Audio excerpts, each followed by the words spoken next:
요한계시록 18장 1절에서 10절입니다. 교독합니다. 이일 후에 다른 천사가 하늘에서 내려오는 것을 보니 큰 권세를 가졌는데 그의 영광으로 땅이 환하여지더라.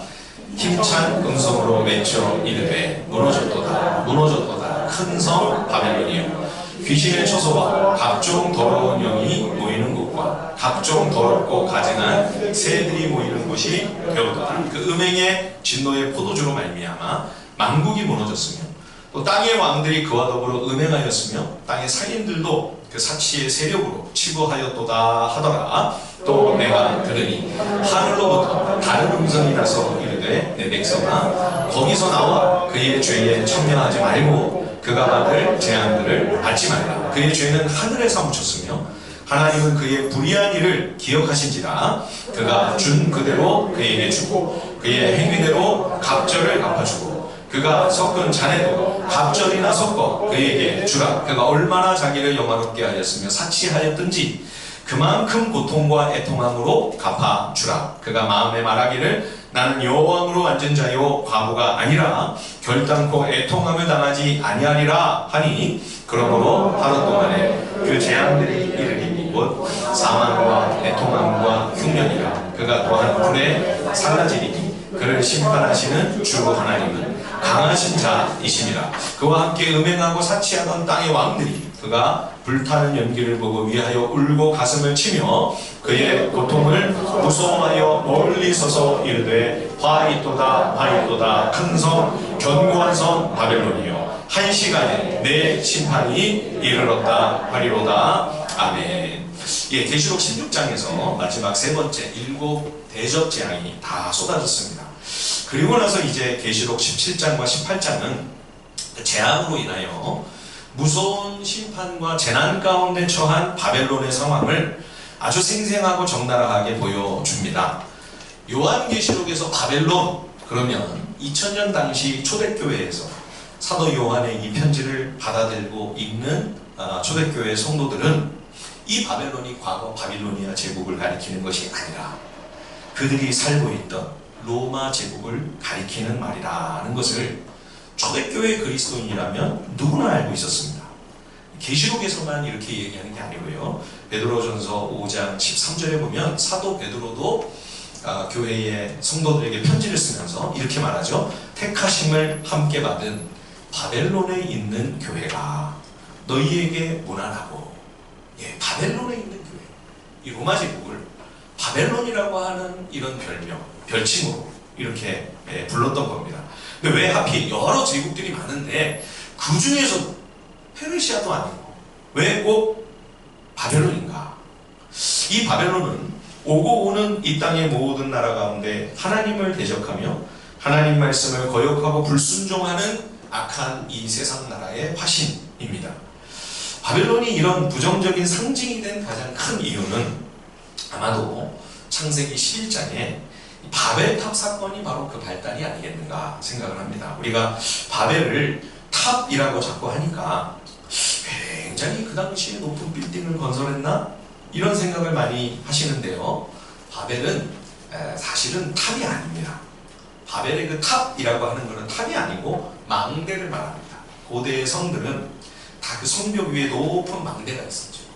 외적이 침략해 오는지 적군이 오는지 안 오는지 그 동태를 파악하는 경계를 위해 높이 성벽 위에다가 초소를 만드는 거죠.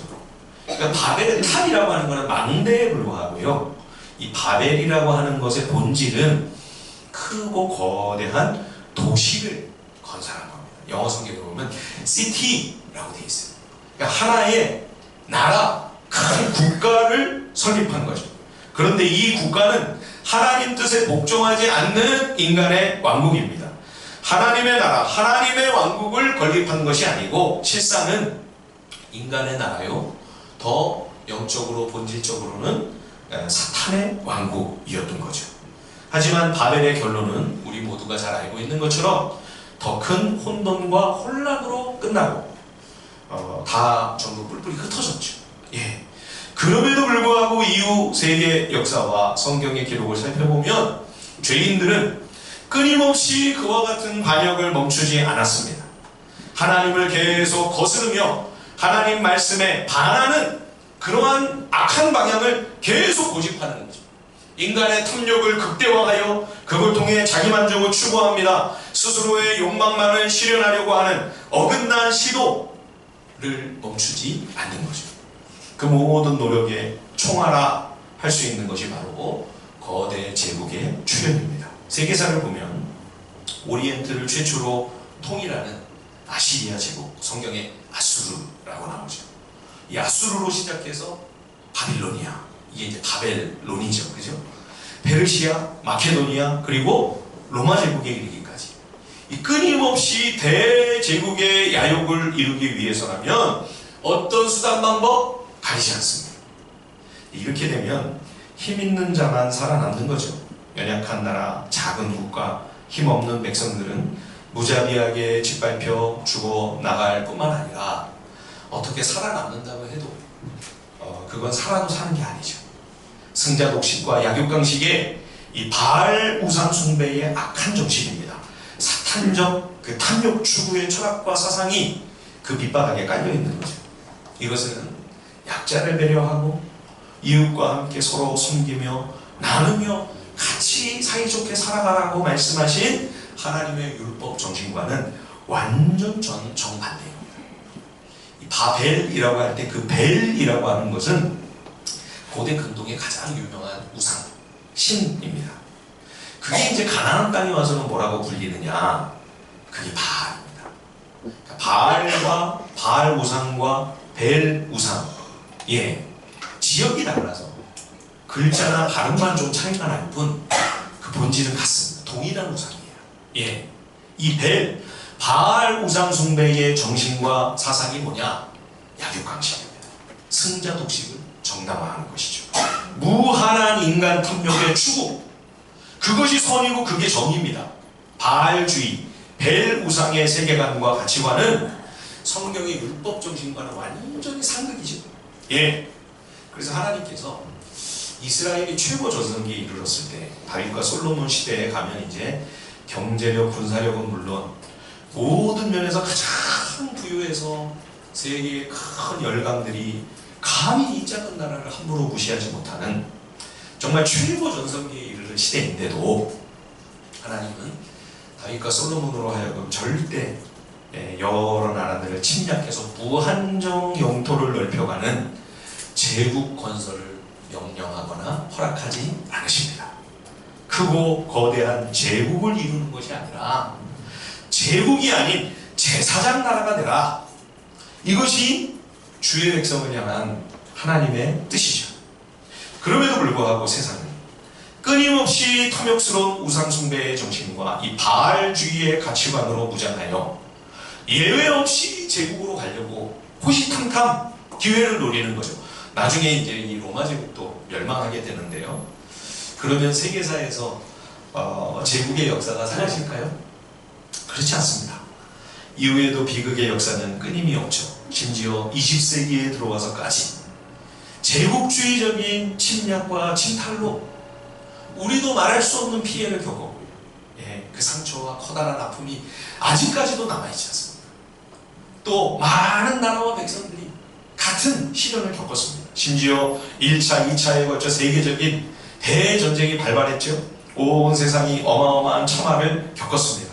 그럼에도 불구하고 오늘날까지도 이 야만족인 이 탐욕 추구의 열기는 여전히 식을 줄 모릅니다. 이제는 돈을 가지고 자본, 금력으로 세계를 제패하고 황금으로 온 세상을 지배하기를 꾀하고 있죠. 뿐만 아닙니다. 아직도 전쟁을 일으켜서 힘과 무력과 폭력을 앞세워 자국의 이익만을 챙기려는 지극히 이기적인 모습을 우리는 세상에서 지금 얼마든지 목격합니다. 이처럼 고대 제국 바알주의의 그 바벨론 우상숭배적 탐욕은 오늘날 암몬 우상숭배의 모습으로 여전히 동일하게 우리를 유혹하며 심지어 우리의 신앙을 잠식하려고 정말 우는 사자가 삼킬자를 찾으려고 다니는 것과 같이 그렇게 역사하고 있는 거죠. 이렇게 하나님을 대적하며 하나님의 선하신 뜻을 정면으로 거역하는 이 바알주의, 맘모니즘을 추구하는 이 악한 세상 나라의 대명사, 그게 바로 오늘 본문에 나오는 바벨론입니다. 자, 그런데 성경은요, 처음부터 끝까지, 저 구약 성경에서부터 계시록까지 이 악한 세상 나라 바벨론이 결국은 파멸로 치닫게 된다, 초주일관 말씀하고 있습니다. 자, 오늘 본문 2절을 한번 다시 한번 읽어볼까요? 계시록 18장 2절입니다. 계시록 18장 2절 말씀 다같이 시작. 힘찬 음성으로 외쳐 이르되 무너졌도다 무너졌도다 큰 성 바벨론이여, 귀신의 처소와 각종 더러운 영이 모이는 곳과 각종 더럽고 가증한 새들이 모이는 곳이 되었도다. 예, 큰 성 바벨론이라고 했습니다. 로마가 그 당시에 오늘날 미국처럼 정말 세계적으로 가장 강력하고 붕황한 그런 제국이 아니었습니까? 그 도시가 화려하고 거대했으니 누가 로마가 무너질 것이라고 상상했을까요? 예, 과거의 그 영화로운 바빌로니아 제국을 누가 그것이 쓰러지고 망하게 될 것이라고 감히 예상을 했을까요? 그런데 절대 쓰러지지 않을 것 같았던 그런 도시, 그런 나라가 순식간에 패망에 이르므로 모두가 깜짝 놀랄 더 어마무시한 사건이 벌어지게 되는 것, 그것이 바로 주님 오시는 그날 최후 종말의 심판이다, 이렇게 말씀하고 있는 것이죠. 이 계시록에서만 이렇게 바벨론이 망한다고 얘기하는 게 아니고요, 성경 전체의 내용입니다. 예, 우리가 구약 성경에서 배운 자들도 똑같이 바벨론의 멸망에 관한 말씀을 받아 바벨론의 심판과 패망을 예고하는 것을 볼 수가 있죠. 이사야 14장 4절과 5절에 보면 너는 바벨론 왕에 대하여 이 노래를 지어 이르기를 압제하던 자가 어찌 그리 그쳤으며 포악한 성읍이 어찌 그리 망했는고, 여호와께서 악인의 몽둥이와 통치자의 쥐봉을 꺾어버리셨다. 예레미야 50장 2절에도 너희는 나라들 가운데 전파하라. 바벨론이 함락되고 벨이 수치를 당하며 그 신상들과 우상들은 부스러질 것이다. 대언자 에스겔, 다니엘 다 마찬가지입니다. 다니엘은 바벨론으로 끌려가 그 큰 제국의 심장부에서 그 큰 제국을 다스리는 느부갓네살 황제의 꿈을 하나님의 지혜로 해석을 해줬죠. 그 꿈의 내용이 뭡니까? 바벨론이 멸망한다. 다른 제국이 그 뒤를 이을 것이다. 뿐만 아니라 결국에는 이 세상 모든 나라가 다 사라지게 되고 큰 뜨인돌이 날아와서 그 신상을 쳐버리니까 완전히 가루가 돼서 흩어져 버리잖아요. 예, 세상 나라가 그렇게 되고 그리스도께서 다스리시는 하나님 왕국이 완성되어 하나님의 나라가 영원히 설 것이다. 그것을 다니엘도 선포하죠. 성경 말씀은 이 악한 세상 나라가 마침내 그 종적을 감춰버리고 하늘로부터 내려오는 하나님의 나라가 도래하여 영원토록 하나님의 왕국이 영원할 것임을 시종일관 우리에게 천명해주고 있습니다. 그러면 여러분, 왜 이 세상 나라는 오래 못 갈까요? 이 세상의 모든 나라들이 결국 아무리 큰 제국을 이룰지라도 멸망으로 떨어지게 되는 그 이유는 무엇입니까? 그것은 음행 때문입니다. 자, 18장 3절 한번 보실까요? 계시록 18장 3절 말씀 제가 한번 읽어보겠습니다. 그 음행의 진노의 포도주로 말미암아 만국이 무너졌으며 또 땅의 왕들이 그와 더불어 음행하였으며 땅의 상인들도 그 사치의 세력으로 치부하였도다 하더라. 이 악한 세상 바벨론의 또 다른 별명이 하나 있죠. 그게 뭡니까? 예, 17장에 보면 큰 음녀라고 이야기합니다. 큰 음녀. 이 큰 음녀가 세상 모든 나라들을 유혹합니다. 그리고 막 다 포도주를 마시게 합니다. 그래서 바벨론만 아니라 이 포도주를 마신 만국이 또 그 천하의 왕들이 다 같이 취하고 함께 망하는 거죠. 바벨론이 망할 때 같이 전부 패망에 이르는 것입니다. 왜냐하면 땅의 왕들도 이 큰 음녀와 같이 음행을 저지르고 세상의 많은 상인들도 이 바벨론의 사치로 말미암아 큰 돈을 벌었는데 바벨론이 무너지니까 다 함께 폭락을 하게 되는 거죠. 성경에서 음행이라고 하면 물론 성적인 범죄와 일탈을 이야기합니다만 보다 더 근원적으로는 우상 숭배의 죄악을 가리킵니다. 구약에서 수도 없이 대언자들이 정죄하고 또 지적하는 그러한 죄의 이름이 바로 이 영적 음행이죠. 하나님 아닌 세상의 다른 부귀와 영화를 사랑하고 집착하며 그러한 욕망의 대상으로부터 답을 찾는 것입니다. 이것이 우상숭배의 본질이죠. 인생이 나를 창조하시고 나를 지으신 내 주인이신 하나님을 찾아야 되는데 다른 것을 찾는 겁니다. 그것이 우상숭배입니다. 그것을 성경은 영적 간음이라고 말씀하고 있죠. 내 진짜 신랑이신 내 진짜 남편인 하나님을 두고 다른 남편을 찾는다. 그래서 영적인 간음, 영적인 행음이라고 말씀하고 있는 것입니다. 그런데 바벨론이 이 행음을 통하여 큰 성공을 거뒀습니다. 세계를 제패했죠. 온 세상의 패권을 다 거머쥐게 생겼으니 얼마나 대단한 성취입니까? 여러분, 근데 어떻게 이 바벨론은 음행을 통해 이렇게 엄청난 성과를 얻었을까요? 우리가 복음서를 보면 사탄이 심지어 하나님의 아들을 유혹합니다. 감히 예수님께 와서 예수님을 유혹을 하는데 뭐라고 시험을 하죠?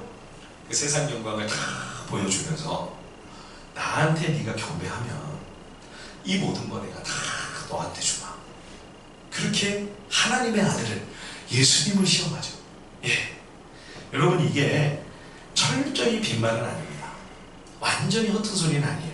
왜냐하면 사탄도 잠시 동안 이런 정도의 눈에 보이는 성공을 거두게 해줄 수는 있기 때문입니다.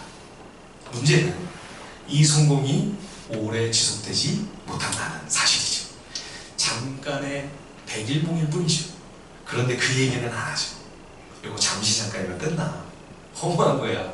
이런 얘기는 안 하고 마치 이 성공, 이 거대한 형통과 성취가 영원할 것처럼 속이는 거죠. 내가 이거 다 너한테 주마. 나한테 한 번만 경배해. 예, 사단의 이 거짓을 간파하신 예수님께서 사탄아 물러가라. 하나님께만 경배하고 오직 하나님 한 분만을 섬길지니라. 신명기 말씀을 인용하며 그 악한 유혹을 물리치셨습니다. 그러나 악한 마귀가 약속하는 이 세상 부귀 영화와 휘황찬란하게 번쩍거리는 이 부와 성공을 탐하며 사단에게 경배하고 사단의 뜻을 따르면 사탄이 정말 가장 높은 곳에 올라갈 수 있는 그 성취와 대단한 성공의 그 달콤한 맛을 보게 해줄 수 있습니다. 비록 잠시 잠깐이지만. 바벨론이 그런 성공을 거둔 거죠.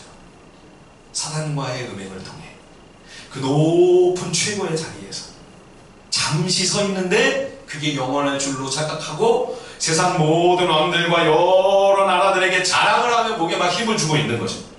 그러니까 또 주변의 왕들과 나라들이 다 그게 부러워가지고 침을 줄줄 흘리면서 바벨론이 걸어간 그 성공의 길을, 그 형통의 길을 똑같이 흉내내려고 아우성을 치는 겁니다. 이게 바로 바벨론과 더불어 행음을 하는 거다 말씀하고 있는 거죠. 큰 음료가 따라주는 이 포도주에 취하면 정신줄을 놓게 되는 거죠. 예, 이 포도주는 그냥 포도주가 아니고 뭐라고 그랬어요?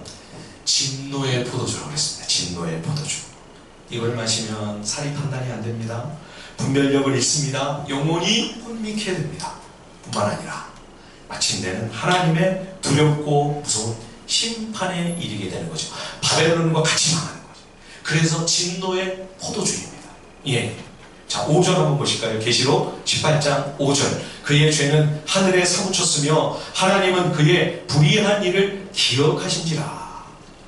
바벨론이 행한, 이 로마 제국이 행한 모든 악한 일들이 하늘에까지 사무쳤습니다. 예, 하나님은 저들이 행한 모든 불의를 잊지 아니하시고 하나하나 세밀하게 다 기록해놓고 기억해두고 계시는 거죠. 가인이 동생 아벨을 죽였을 때 그 무죄한 피, 아벨의 의로운 피가 땅에서부터 하나님께 호소했다. 성경 그렇게 말씀하고 있죠. 악한 성읍 소돔 고모라를 하나님이 심판하시려고 두 천사를 거느리고 가시다가 아브라함을 만나서 아브라함에게 말씀하시죠. 창세기 18장 20절에 보면 소돔 고모라에 대한 부르짖음이 크다. 소돔 고모라에서 막 울부짖는 소리가 들리는데 하나님의 귀에 그 소리가 쟁쟁한 거예요. 누가 부르짖는 소리죠? 너무 악한 일들이 자행되고 탐욕을 위해서라면 무슨 짓이든 어떤 불의도 서슴없이 저지르고 있었기 때문에 그런 범죄로 인해 피해를 입고 무죄한 피를 흘리는 억울하고 원통한 백성들의 그 울부짖음과 탄원이 하나님께 상달되어서 하나님께서 결국 소돔 고모라를 즉각 심판하실 수밖에 없으셨던 것이죠. 그래서 하나님은 그 원통함과 억울함을 남김없이 철두철미하게 갚아주십니다. 6절 말씀 보실까요? 계시록 18장 6절입니다. 그가 준 대로 그에게 주고 그의 행위대로 갑절을 갚아주고 그가 섞은 잔에도 갑절이나 섞어 그에게 주라.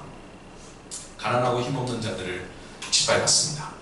무력으로 폭력으로 악한 자들을 무자비하게 몰아내고 살인으로 자신들의 탐욕하는 바를 쟁취하려고 어떤 악행도 주저하지 않았습니다.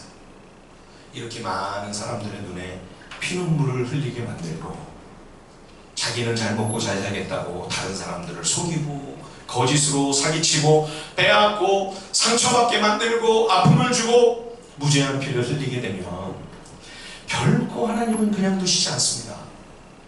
요한계시록의 말씀이 우리를 일깨워주는 소중한 교훈 중에 하나는 하나님의 의로운 판결과 심판이 너무 꼼꼼하고 세밀하다는 사실입니다. 혹시 어떻게 이 땅에서 용케 처벌을 면하고 죄에 대한 책임을 안 지고 그래서 요리조리 다 피했어요. 그러면 끝입니까? 그리고 편안하게 죽으면 끝인가요? 죽음은 끝이 아니에요, 여러분. 성경은 우리에게, 요한계시록은 우리에게 분명히 말씀해주고 있습니다. 죽는다고 끝이 아니다.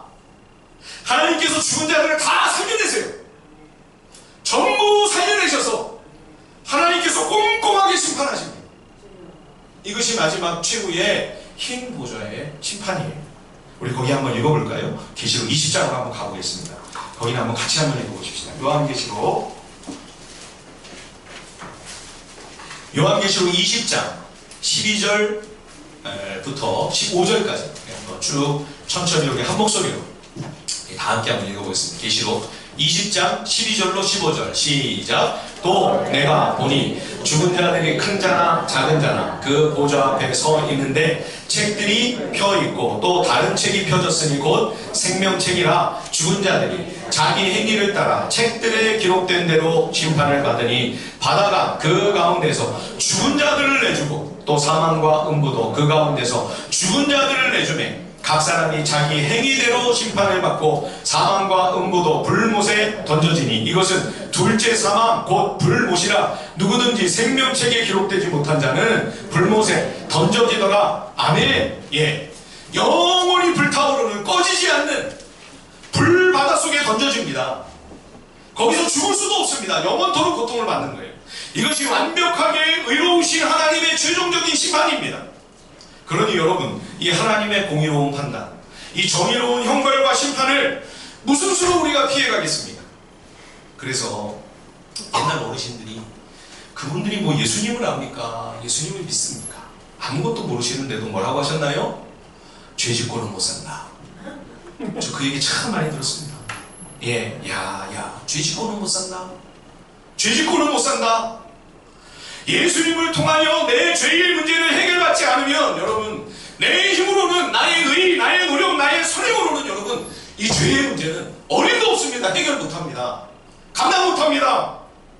그리스도께서 이 땅에 오신 이유는 이러한 나의 죄의 문제를 해결해 주시기 위하여 오신 것입니다. 그래서 나를 위해 십자가에서 달려 피를 흘려 주셨습니다. 내 대신 주님이 먼저 지옥으로 내려가십니다. 여러분, 장사 지내고 부활하시기까지 사흘 동안 주님 어디 계셨습니까? 이 불바다로 먼저 내려가신 것입니다. 나를 대신하여 나를 위하여 죽으시고 내 대신 형벌 받으신 예수 그리스도의 십자가, 나를 영원히 살려주시려고 내게 영생 주시기 위하여 부활의 첫 열매 되신 예수 그리스도를 믿는 믿음이 아니면 여러분, 우리는 이런 두려운 하나님의 영원한 심판을 절대로 피할 수 없습니다. 여러분, 예수를 믿으셔야 합니다. 그리고 예수님이 내 삶의 주인이 되셔야 돼요. 입으로만 믿습니다, 입으로만 영접합니다가 아니라 여러분의 마음에 그 중심에 있는 그 의자에 내가 왕이랍시고 앉아있잖아요. 그쵸? 그 왕의 보좌를 이제는 주님께 내드려야 돼요. 그래서 이제는 그분의 말씀을 따라 내 삶의 왕으로 그분을 모시고 내 인생의 주인이신 그분의 뜻을 순종하며 살아가는 새로운 삶의 목표를 향해 인생의 방향이 전환되어야 합니다. 그래야만 구원받습니다, 여러분. 이 사람이야말로 생명책에 그 이름이 기록된 사람이에요. 여러분, 오늘 나 교회 나왔으니까 당연히 나 구원받겠지. 아니요. 다시 한번 이 말씀 앞에서 하나님께 물으십시오. 과연 주님, 내 이름이 생명책에 기록되어 있습니까? 내 삶의 방향이 바뀌었습니까? 무슨 우리가 완전히 의로워서 죄 안 짓고 그런 얘기를 하는 게 아니에요. 여전히 넘어지고 실수합니다. 그러나 방향이 어디냐는 거예요. 방향이. 계시록 18장 7절 말씀 우리 다 같이 한번 읽어볼까요? 요한계시록 18장 7절 말씀입니다. 다 같이 시작. 그가 얼마나 자기를 영화롭게 하였으며 사치하였든지 그만큼 고통과 애통함으로 갚아주라. 그가 마음에 말하기를 나는 여호왕으로 앉은 자요 과부가 아니라 결단코 애통함을 당하지 아니하리라 하니. 바벨론의 또 하나의 죄악은 이렇게 이게 자기 게 아니잖아요. 다 약탈해온 거 아닙니까? 그걸로 또 한없이 화려한 사치를 누리는 겁니다.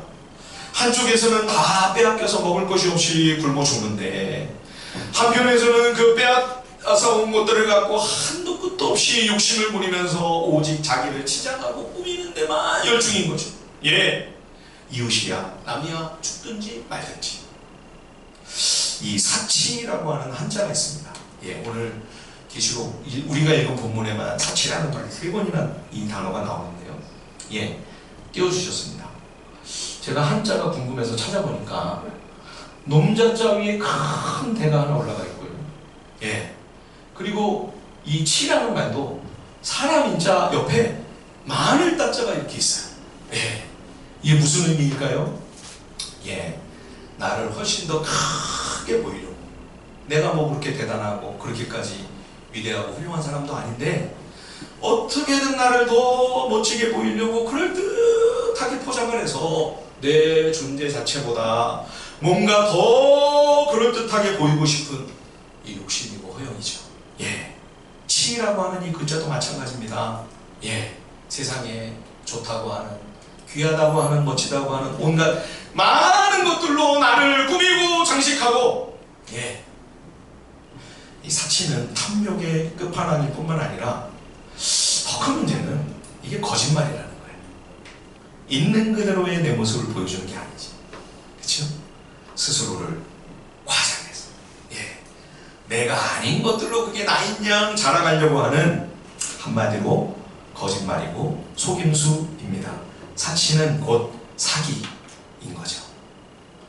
로마 제국의 사치가 얼마나 대단했는가, 오늘 본문에도 우리가 다 읽지는 못했습니다만 그 일면을 살짝 들여다볼 수 있는 말씀이 나옵니다. 자, 계시록 18장 12절 13절 한번 보실까요? 제가 한번 읽어볼게요. 계시록 18장 12절 13절. 그 상품은 금과 은과 보석과 진주와 세마포와 자주옥감과 비단과 붉은 옷감이요 각종 향목과 각종 상아 그릇이요 값진 나무와 구리와 철과 대리석으로 만든 각종 그릇이요 계피와 향료와 향과 향유와 유향과 포도주와 감람유와 고운 밀가루와 밀이요 소와 양과 말과 수레와 종들과 사람의 영혼들이라.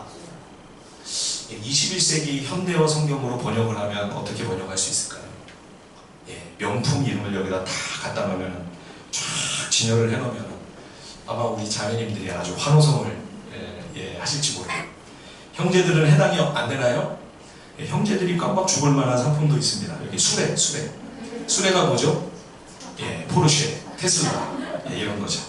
예, 더 나은 수레를 타고 싶으십니까, 우리 형제님들? 예, 수레에 불과합니다. 참 무서운 거는요, 마지막에 뭐가 나와요? 사람의 영혼까지 상품화가 되는 거죠. 예. 오늘날 현대가 자본주의 시대라 이런 문제점들이 비로소 생겨나는 것인가? 아니라는 겁니다. 2000년 전에도 이미 오늘날 우리가 21세기의 이 탐욕스러운 자본주의의 이 병폐들, 천박한 자본주의의 이 폐해가 이미 2000년 전에 벌써 이렇게 다 나타나고 있는 거죠. 해 아래 새로운 모습입니다. 예. 결국 이런 온갖 죄와 악으로 치닫다가 결국 망하는 길로 가는 거죠. 이 땅의 미래는 어둡습니다. 앞서 모든 강대국들이 하나같이 역사의 뒤안길로 다 사라졌죠. 바빌로니아도 로마 제국도. 그리고 장차 우리 주님이 오실 때에도 이 악한 세상은 마찬가지로 결국 영원한 종식을 고하게 될 것입니다.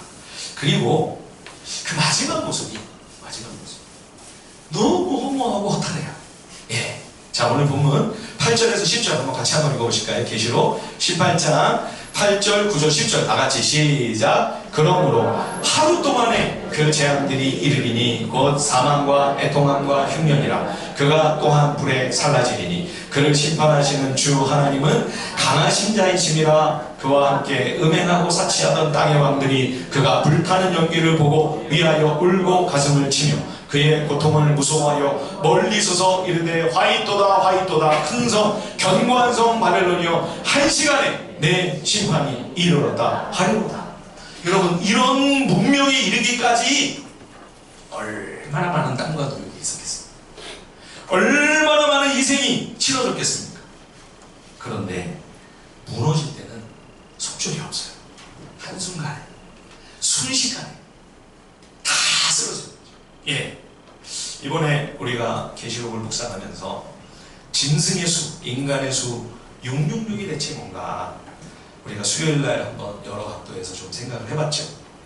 그때 드렸던 말씀 중에 하나가 열왕기와 역대기에 나오는 솔로몬 왕 시대의 이스라엘의 그 세입금의 총액이 금으로 666 달란트.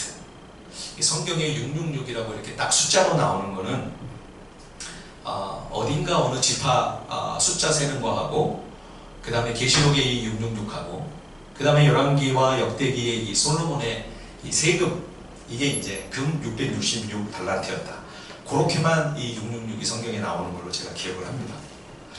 금 666 달란트. 이게 정말 환산하기도 쉽지 않을 정도의 어마어마한 액수죠. 얼마나 그 시대가 부유했는가. 예. 그냥 금이 너무 많으니까 은은 어떻게 했어요? 은은 그냥 이렇게 지나갈 때 돌멩이로 막 발에 채이는 돌멩이 같은 게 은이었다고 그러잖아요. 그럴 정도로 대단한 그런 나라였는데, 그러나 솔로몬은 하나님을 떠나고 세상의 여러 우상들에게 마음을 빼앗겼습니다. 정략 결혼을 해서 맞아들인 이방 여인들의 미혹에 넘어가 그 총명하고 지혜롭다던 솔로몬, 일천 번제를 하나님께 드렸다는 그 겸손하고 경건한 왕이 순식간에 우상 숭배의 영적 음행의 죄의 나락으로 떨어졌죠. 그 모든 악행과 반역에 대한 참회록이 구약성경 전도서이죠. 그 전도서에 12장에 걸친 전도서 말씀 첫 시작이 뭡니까? 헛되고 헛되며 헛되고 헛되니 모든 것이 헛되도다. 마지막 12장에서 마무리하면서 또 한 번 뭐라고 고백하나요? 헛되고 헛되도다. 모든 것이 헛되도다. 여러분, 이것이 666의 최종적 결론입니다. 인간이 하나님을 떠나 아무리 애쓰고 노력을 하고 심지어 사단에게까지 가서 경배까지 하면서 사단과 행음을 하는 그런 짓까지 저질러가며 큰 성공을 거두고 형통해서 세상의 모든 걸 다 끌어모아 다 소유하고 다 가져도 그걸로 만족이 안 되더라는 겁니다. 그래도 흡족치 않더라. 죄인이 아무리 해봐야 6까지밖에 못 가는 거예요.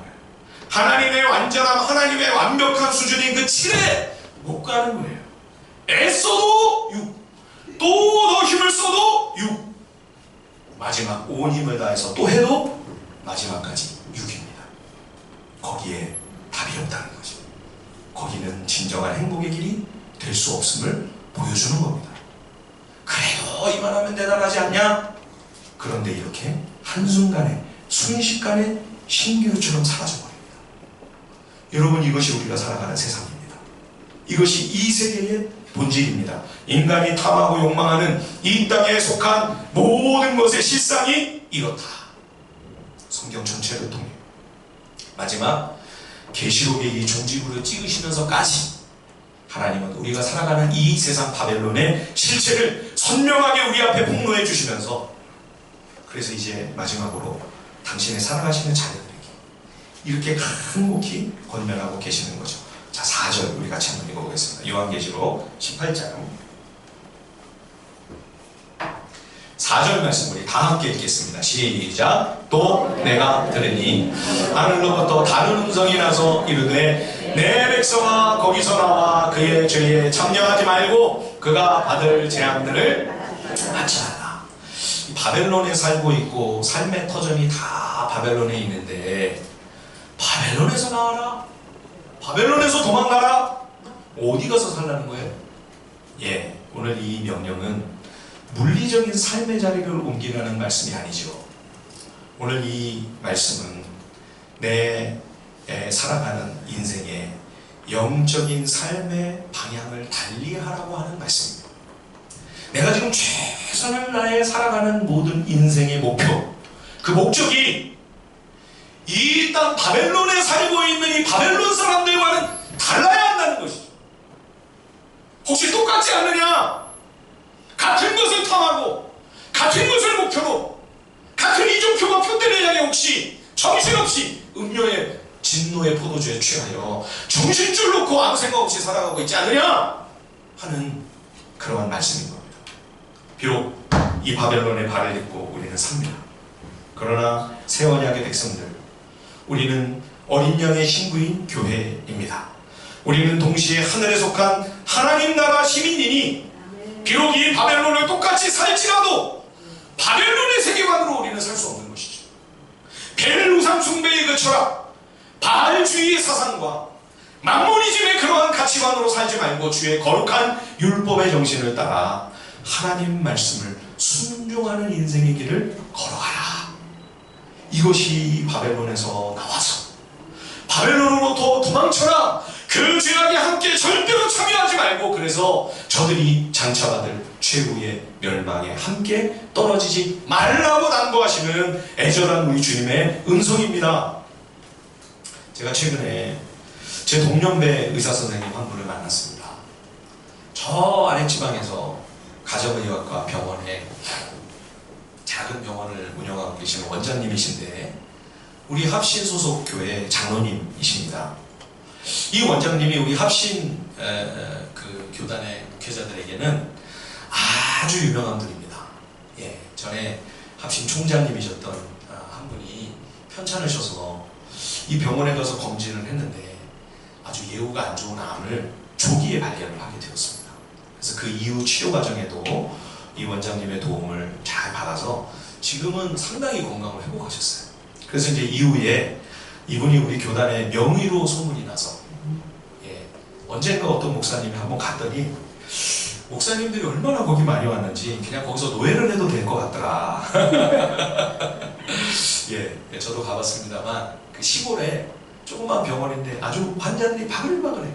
예, 우리 합신 교단에 많은 몸이 좀 건강이 약하신 목회자 또 사모님들이 전국에서 다 가가지고 진료를 받는 진풍경이 벌어지고 있는데요. 제가 소식만 듣고 있다가 얼마 전에 우리 동기들과 같이 가서 이 장로님을 만나 뵙고 말씀을 들을 수 있는 그런 기회를 가졌습니다.